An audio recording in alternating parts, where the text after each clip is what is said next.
कलयुग के सम्राट राहु देव का जब शुभ भाव से गोचर होता है तो उनका वरदान हमें मिलता है, जिसके फलस्वरूप चमत्कार होता है। ब्रह्मांड में देखिए गोचर की कुछ ऐसी स्थितियां बनी हुई हैं कि आपको राहु देव का वरदान मिलना ही मिलना है। यह चमत्कार होना ही होना है आपके जीवन में। देखिए, सबसे पहले तो मैं यह बता दूं, राहुदेव जब प्रभावित होते हैं तो क्या होता है। राहुदेव जब प्रभावित होते हैं तो राहुदेव व्यक्ति को अंबानी जैसा बना देते हैं। देखिए, एक तो नीता अंबानी जी हैं, जिनकी सप्तम हाउस में यानी कि दाम्पत्य भाव में पति का घर जिसे बोला जाता है, जीवन साथी का घर बोला जाता है, राहुदेव बैठे हुए हैं और राहुदेव को उन्होंने एक्टिव कर रखा है। वहीं मुकेश अंबानी जी के त्रिक भाव में, द्वादश भाव में राहुदेव बैठे हुए हैं। जब सर्वविदित है कि जब मुकेश अंबानी जी को पैतृक विरासत मिली थी तो उस विरासत में उन्हें सभी वो घाटे वाली कंपनियां मिली थी जो घाटे में थी, जिस ऋण के बोझ तले दबी हुई थी। लेकिन राहुदेव ने ज्योतिष के परामर्श के द्वारा अपने राहु को ही एक्टिव किया और राहु को एक्टिव करके उन्होंने विदेशों से अपने व्यापार को फैलाया और विदेशों से व्यापार को फैलाने के बाद हम देख सकते हैं कि आज वो नित्य नए पायदान पर चढ़ते चले जा रहे हैं और नंबर 1 की ओर अग्रसर हैं। इंडिया में ही नहीं, विदेशों में भी उनके नाम का लोहा सभी मानते हैं, क्योंकि वो नंबर 1 की ओर जा रहे हैं और देश के नहीं बल्कि वर्ल्ड के सबसे बड़े उद्योगपति हैं। 118 देशों से उनका संबंध है, 118 देशों के साथ वो व्यापार कर रहे हैं। तो आजकल के युग में हम सभी जानते हैं कि राहुदेव का वर्चस्व चारों ओर फैला हुआ है। देखिए, नेटवर्क की तरंगे चारों ओर फैली हुई हैं, चारों ओर कंपनियों से निकलने वाला प्रदूषण देख सकते हैं, चारों ओर गंदगी देख सकते हैं। ये सभी चीज़ें राहु देव के लिए हैं। तो नमस्कार दोस्तों, अगर आपके यहाँ पर 12 नंबर बना हुआ है तो ये राशिफल आपके लिए है। कुंडली में कहीं भी चंद्रमा के साथ 12 नंबर बना हुआ है तो भी ये राशिफल आपके लिए। कुंडली ना होने की स्थिति में आप इसे नाम राशि से भी देख सकते हैं। तो चलिए प्रारंभ करते हैं। सबसे पहले तो हम देख लेते हैं राहुदेव यहाँ पर जब बैठे हुए हैं तो आपको किस तरीके से प्रभाव देंगे। सबसे पहले तो मैं बता दूं कि राहुदेव जब यहाँ पर आप बैठते हैं तो सबसे पहले तो आपको रहस्यमयी बनाते हैं। लोगों के अंदर आपके बारे में जानने की जिज्ञासा होती है कि आप कैसे करते हैं, क्या करते हैं, कितना करते हैं। तो आपके पराक्रम, क्योंकि आपके पराक्रम जो है सही दिशा में जाते हैं और आपके पराक्रम को बहुत ही ऊंचाई तक लेकर जाते हैं। हर पराक्रम 110% आपको रिटर्न देकर जाता है। आप इस समय बहुत प्रभावशाली व्यक्तित्व के रूप में उभरेंगे। आपके व्यक्तित्व की छाप लोगों के ऊपर ऐसी पड़ेगी कि लोग आपकी जिंदगी में ताक झाक करने से भी परहेज नहीं करेंगे। आपका इस समय पर वर्चस्व चारों ओर देखा जाएगा। आपकी लोगों के साथ जो गुडविल होती है वो बहुत अच्छी होगी। आपकी तर्क बुद्धि, तीक्ष्ण बुद्धि दोनों इस समय पर एक्टिव होंगी। प्रसिद्धि योग बना हुआ है। जब देखिए, सबसे पहले तो मैं आपको बता दूं कि क्या होता है कि देखिए, लग्न जब प्रभावी होती है तो 11 भाव आपके शुभ होने ही होने होते हैं। जब लग्न आपकी महाबली अवस्था में बैठी होती है तो क्या होता है कि यहाँ से देखिए, धन किसको चाहिए, लग्न को चाहिए। पराक्रम कौन करेगा, लग्न करेगी। सुख किसे चाहिए, लग्न को चाहिए। ज्ञान किसका है, लग्न को। सड़ भाव किसका मजबूत होना चाहिए, शत्रु किसके होते हैं, लग्न के होते हैं। दाम्पत्य सुख किसे चाहिए, लग्न को चाहिए। अष्टम भाव का सुख किसे चाहिए, लग्न को चाहिए। और वहीं भाग्य का साथ किसे चाहिए, लग्न को चाहिए। कर्म कौन करता है, लग्न करता है। लाभ किसे चाहिए, लग्न को चाहिए। द्वादश भाव, विदेशों से संबंध किसका अच्छा होना चाहिए, लग्न का। तो कुल मिलाकर अगर देखें तो 11 भाव किसके लिए वर्क करते हैं, लग्न के लिए वर्क करते हैं। तो ये चीज़ें हो जाती हैं आपके लिए। अब राहु देव यहाँ पर बली अवस्था में हैं या आपको शुभ फल देंगे, तो ये हम किस तरीके से जानेंगे। जैसा कि मैं आपने पिछले वीडियोस में आपको एक एक सूत्र देती आई हूँ, तो उसी कड़ी में ये एक सूत्र और आपको दे रही हूँ। जब भी हम राहु देव का देखते हैं कि राहु देव हमें शुभ फल देंगे या अशुभ फल देंगे, तो एक चीज़ हम अवश्य देखते हैं। कई सारे कारण होते हैं, जिसमें एक कारण ये भी होता है कि जब हम राहु देव को देखते हैं कि वो हमें शुभ फल देंगे या अशुभ फल देंगे, तो यहाँ पर जिस राशि में बैठे होते हैं उस राशि पति को भी हम जरूर देखते हैं। अब ये यहाँ पर मीन राशि में बैठे हुए हैं और मीन राशि का स्वामी कहाँ बैठा हुआ है, धन भाव में बैठा हुआ है। अब मीन राशि का स्वामी अगर आपका बली अवस्था में है तो राहु देव, क्योंकि राहु देव क्या है, जिस ग्रह के साथ बैठते हैं, जिस राशि में बैठते हैं उसके अनुसार स्वयं को बना लेते हैं। तो ये मीन राशि में बैठे होते हुए हैं और मीन राशि का जो स्वामी है वो धन भाव में बैठा हुआ है अपने मित्र मंगल के घर में। तो मित्र मंगल के घर में बैठकर यानी कि वो शुभ फल कारक है, तो यानी कि राहु भी आपके लिए शुभ फल कारक है।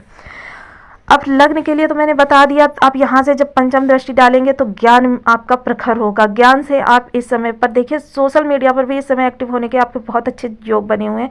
सोशल मीडिया पर आप प्रसिद्धि प्राप्त कर सकते हैं।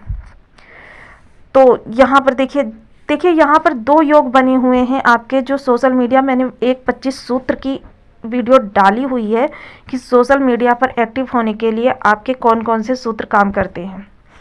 तो एक सूत्र तो आपका मैं राहु देव का बता रही हूँ, और आपका दूसरा भी सूत्र भी बताऊंगी राहु शुक्र का। तो देखिए, जब यहाँ पर दृष्टि डालेंगे पंचम दृष्टि, तो आपका ज्ञान प्रखर होगा। आप ज्ञान से जुड़कर सोशल मीडिया वगैरह पर बहुत अच्छा अर्न कर सकते हैं। आपके जो लव पार्टनर अगर है कोई, तो उससे थोड़ी सी अनबन की स्थिति देखी जाएगी, क्योंकि क्या होगा, किसी राहु देव भ्रम भी हैं, तो किसी थर्ड की बातों की वजह से आपके बीच में भ्रम की स्थिति उत्पन्न होगी, मिसअंडरस्टैंडिंग उत्पन्न होगी।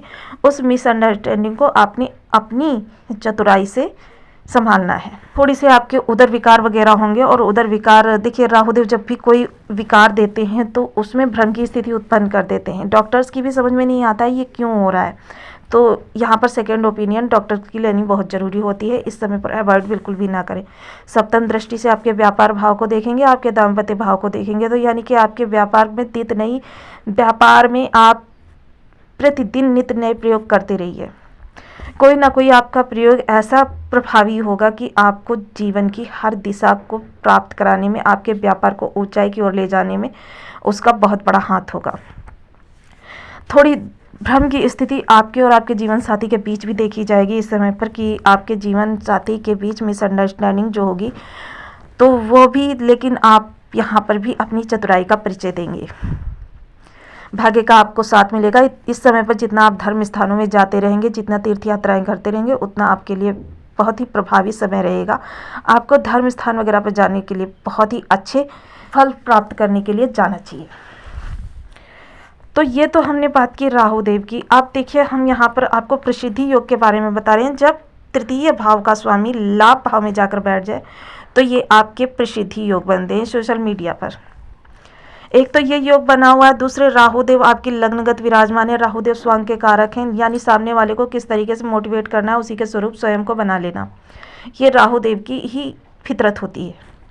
अब राहुदेव के जातक है, यहाँ पे समय राहु आपके लग्न में बैठे हुए हैं, आपको स्वयं के जैसा बना रहे हैं, तो आप इस समय पर लोगों को क्या चाहिए ये चीज़ बखूबी समझते हैं। लोगों को अपने हिसाब से किस तरीके से एक्टिव करना है ये आप बहुत अच्छी तरीके से जानते हैं। तो ये राहु का चमत्कार है। अब राहुदेव देखिए वृद्धि के कारक होते हैं। हमारे 9 ग्रहों में 2 ग्रह जो होते हैं वृद्धि के कारक होते हैं, गुरुदेव राहुदेव। अब गुरुदेव जो वृद्धि देते हैं वो स्टेप बाय स्टेप देते हैं, धार्मिकता से देते हैं, सात्विकता से देते हैं, नैतिकता से देते हैं। लेकिन राहुदेव का आपको वृद्धि देने का कोई पर्याय नहीं है कि वो एकदम से छलांग लगवा देते हैं कैसे भी, क्योंकि एक जुनून दे देते हैं उस चीज़ के बारे में। जो भी चीज़ आपको चाहिए तो बस चाहिए ही चाहिए, कैसे भी। तो अब देखिए, कुछ लोग कमेंट करते हैं कि उन्हें गोचर का प्रभाव नहीं मिल रहा। तो मैंने यहाँ पर जैसा कि आपको पहले भी बताया है कि हर ग्रह जब किसी भाव में जाता है तो वो 5 अवस्थाओं का भोग करता है: बाल अवस्था, किशोरावस्था, युवावस्था, वृद्धावस्था, मृतावस्था। राहुदेव का जस्ट उल्टा है, मृतावस्था, वृद्धावस्था, युवावस्था, किशोरावस्था, बालावस्था। इस समय ये वृद्धावस्था में चल रहे हैं। अब इनकी प्रभाव देने का भी एक तरीका होता है।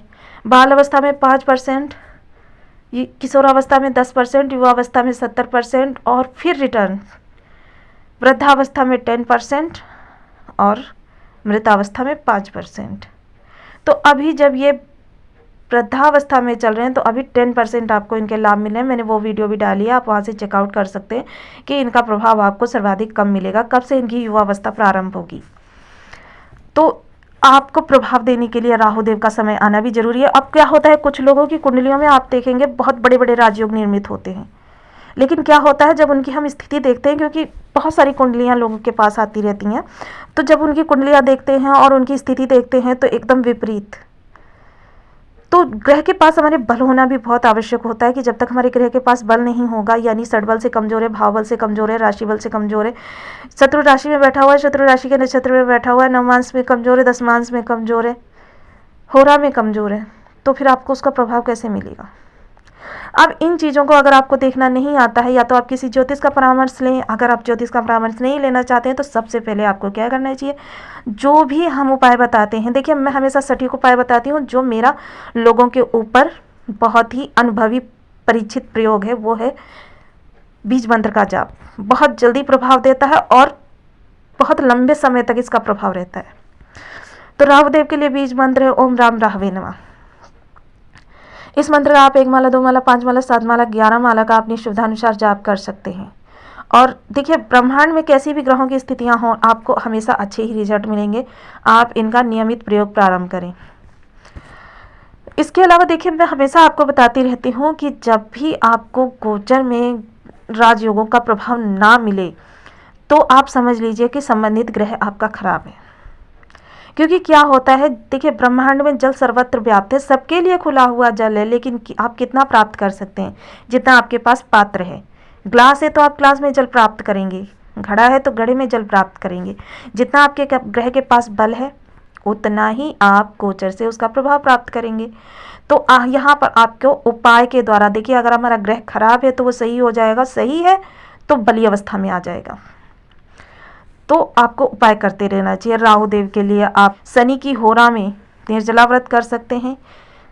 पीपल के पेड़ के नीचे 3 मुखी तिल के तेल का दीपक जलाएं।